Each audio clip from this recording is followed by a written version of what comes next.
अस्सलाम वालेकुम students. Class 9th की बायोलॉजी में खुशमदीद।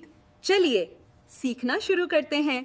कभी सोचा है कि कुछ जानदार अपनी बिल्कुल ऐसी की ऐसी परफेक्ट कॉपी कैसे बना लेते हैं? आज हम लाइफ की इसी एक बहुत ही दिलचस्प स्ट्रैटेजी को समझेंगे, जहां नए जानदार बड़े अनोखे तरीकों से वजूद में आते हैं।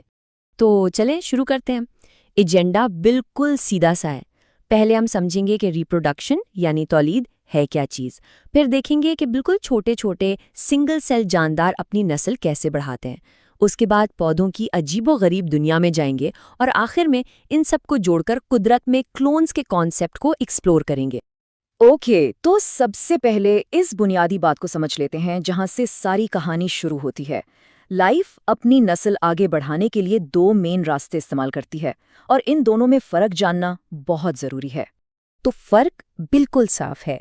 एक तरफ है सेक्सुअल रिप्रोडक्शन, जिसमें दो पेरेंट्स मिलकर एक यूनिक नया जानदार बनाते हैं, लेकिन दूसरी तरफ है एसेक्सुअल रिप्रोडक्शन।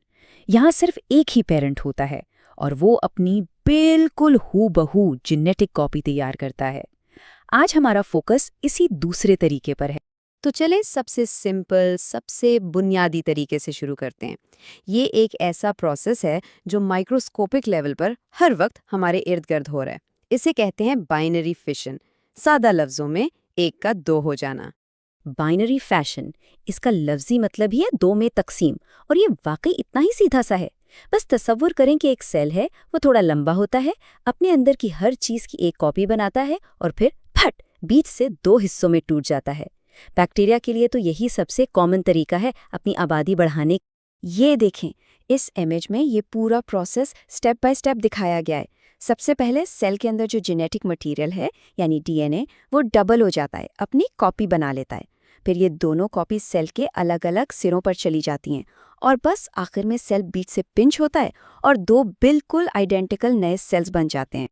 और ये मत समझें कि ये सिर्फ बैक्टीरिया ही करते हैं। नहीं, अमीबा और यूग्लिना जैसे सिंगल सेल्ड ऑर्गेनिजम्स, हत्ता कि प्लेनेरिनिया जैसे कुछ छोटे जानवर भी बिल्कुल यही तरीका इस्तेमाल करते हैं।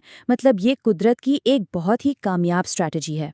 चलें अब दो और बड़े मज़ेदार तरीकों को देखते हैं।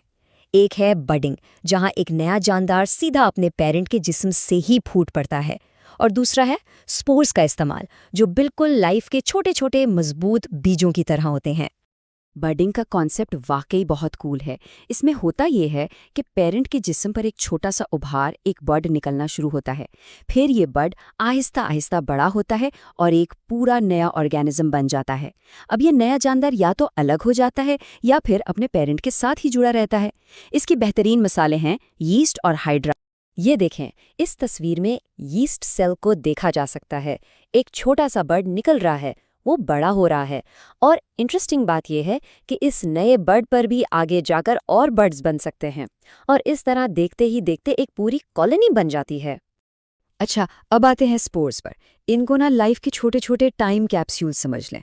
ये इतने मजबूत होते हैं कि सख्त से सख्त हालात जैसे शदीद गर्मी या खुश्की को बर्दाश्त कर जाते हैं, और फिर जब भी मौसम बेहतर होता है ये एक नए जानदार की शक्ल में जाग उठते हैं। सर्वाइवल के लिए क्या ज़बरदस्त स्ट्रेटजी है। और ये इमेज इस प्रोसेस की पूरी ताकत दिखा रही है। ये ब्रेड पर लगने वाली फफूंदी यानी ब्रेड मोल्ड का स्पोरेंजियम है।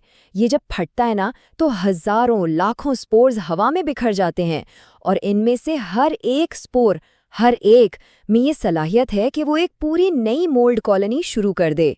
ओके, अब आते हैं पौधों की दुनिया में, जो एसेक्सुअल रिप्रोडक्शन के आप कह सकते हैं मास्टर्स हैं। शायद कभी ये गुलाब की कलम लगाई हो, ये बिल्कुल वही चीज़ है। चलें देखते हैं कि पौधों ने ये काम करने के लिए कितने अलग अलग हैरानकुन तरीके इजाद किए हैं। इसका बुनियादी उसूल बहुत सिंपल है। नया पौधा बीज से नहीं बल्कि पुराने पौधे के ही किसी हिस्से, हो सकता है जड़ से, तने से या पत्ते से उगाया जाता है। और इसका सीधा सा मतलब यह है कि नया पौधा अपने पेरेंट की बिल्कुल 100% कॉपी होगा। और पौधों ने इस काम के लिए वाकई कमाल के तरीके अपनाए हैं। इनके तने, इनकी जड़ें, हत्ता के पत्ते भी स्पेशल शेप्स ले लेते हैं ताकि नए पौधे आसानी से उग सकें। चलें कुछ मिसालें देखते हैं। स्ट्रॉबेरी को देखें, ये एक लंबा सा तना जमीन के ऊपर भेजता है, जिससे रनर कहते हैं। ये रनर जहाँ भी ज़मीन को टच करता है वहीं से एक नया पौधा उगना शुरू हो जाता है। बिल्कुल इसी तरह आलू पर ये जो आँखें होती हैं ये असल में बड्स यानी कलियां हैं और हर एक आँख से एक पूरा नया आलू का पौधा बन सकता है। अदरक को ले लें, ये ज़मीन के नीचे नीचे एक मोटे तने के ज़रिए फैलता है जिसे राइजोम कहते हैं। ये आगे बढ़ता जाता है और इससे नए पौधे निकलते रहते हैं। और प्याज तो खुद एक मुकम्मल पैकेज है। इसका बल्ब दरअसल एक छोटा सा तना है जिसके गिर्द मोटे पत्ते हैं और वही नया पौधा बनाता है। और ये सिलसिला यहीं ख़त्म नहीं होता। केले का पौधा वो अपनी जड़ों से नए पौधे निकालता है जिन्हें सकर्स कहते हैं।